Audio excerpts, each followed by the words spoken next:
hyper empathie ou hypersensibilité. Fardeau ou don, plus ou moins des vieilles âmes, souvent, ou des gens tout simplement qui s'éveillent. Ça fait mal. Ça fait mal, mais sachez que c'est un don et pas un fardeau. Et ça amène à plein de pourquoi. Plein de pourquoi, parce que quand on s'éveille et que ça nous arrive comme une claque, ou même ça nous arrive comme une claque quand on les a depuis la naissance, en fait. De tout voir, de tout ressentir et de tout vivre à la place de l'autre. Déjà de un, sachez que vivre à la place de l'autre ne l'allège pas. Il faut vraiment savoir ce qui nous appartient et ce qui appartient aux autres.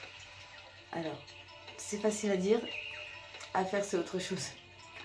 J'ai déjà eu des gens qui passaient dans la rue, qui venaient d'avoir un décès sans le savoir et j'allais vomir ou me sentir toute amoureuse même. La personne elle passait la porte, je disais ah ok bah ça m'appartenait pas. Je me suis dit mais qu'est-ce qui se passe, je tombe amoureuse. Bah oh, non, c'était pas moi en fait. Voilà. Et donc quand on commence à avoir cette notion d'émotion en fait, tout simplement d'émotion, parce que je pense que la Terre est une école et qu'on est là tout simplement pour apprendre et apprendre des émotions, apprendre en fait l'amour et l'amour inconditionnel. Je pense qu'on n'est même pas une poignée à pouvoir savoir ce que c'est et avoir eu la chance de le ressentir. Et avec ça, quand on s'éveille, les simples questions, tous les pourquoi deviennent tellement difficiles. Une question toute simple qu'on poserait à mon Dieu. Il fallait que je leur dise, j'adore cette expression. Non, mais on a tous passé par là, hein, rassurez-vous. Mais quand on dit, genre, tu préfères le bleu ou le jaune? Et là, dans notre tête, ça dépend. Le jaune, c'est un jaune poussin, c'est un jaune pastel, c'est un jaune moutarde, et le bleu, c'est quoi? C'est du phallot, c'est un bleu pétrole, c'est un bleu clair, bleu ciel. Ça dépend. Moi, je préfère les associations de couleurs, en fait. Voilà. C'est ça le gros bordel dans notre tête. Et du coup, je pense que beaucoup d'entre vous se reconnaîtront là-dedans. Mais aussi, il faut s'efforcer de comprendre le cheminement de chacun. Parce qu'on a tous passé par là. Et je sais que c'est dur. Et des fois, on peut croire devenir fou. Et ne le voyez pas, s'il vous plaît, comme je l'ai fait. Ne le voyez pas comme une malédiction, mais un don. Juste à le gérer, à savoir ce qui nous appartient ou pas.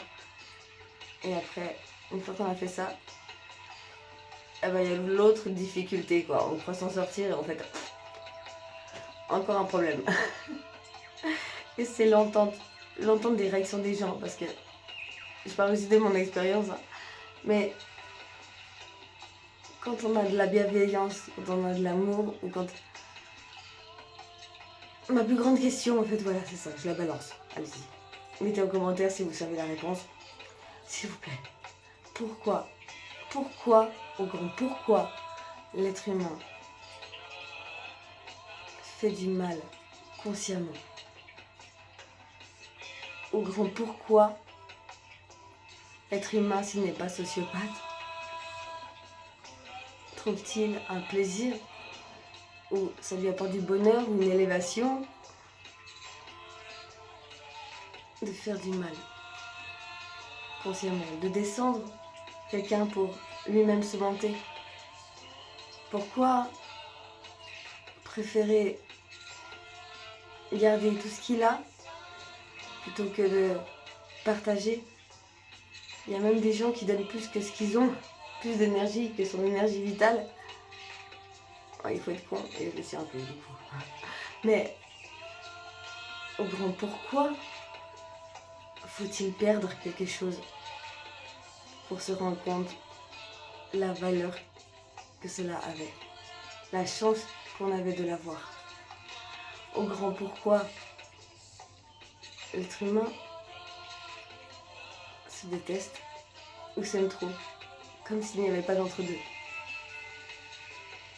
Au grand pourquoi l'être humain peut renier un autre de plus de sa famille. Au grand pourquoi l'être humain s'acharne-t-il à souffrir et à ne pas s'autoriser à être heureux. Au grand pourquoi tout le monde juge si ce n'est pas sa pensée ou ce ressenti. Au grand pourquoi les gens ne veulent pas se mettre à la place des autres. Pourquoi faire du mal ou ignorer? Pourquoi faire ce qu'on ne voudrait pas qu'on nous fasse? Voilà, ma plus grosse question, c'est pourquoi l'être humain fait-il du mal consciemment en sachant que personne faisant du mal, à part un sociopathe, ne sera plus heureux. Et faire du mal n'apporte pas de bonheur. Pourquoi est-ce qu'on s'acharne à détruire même notre propre bonheur sans considérer chaque cadeau que nous avons tous les jours? Voilà ma question.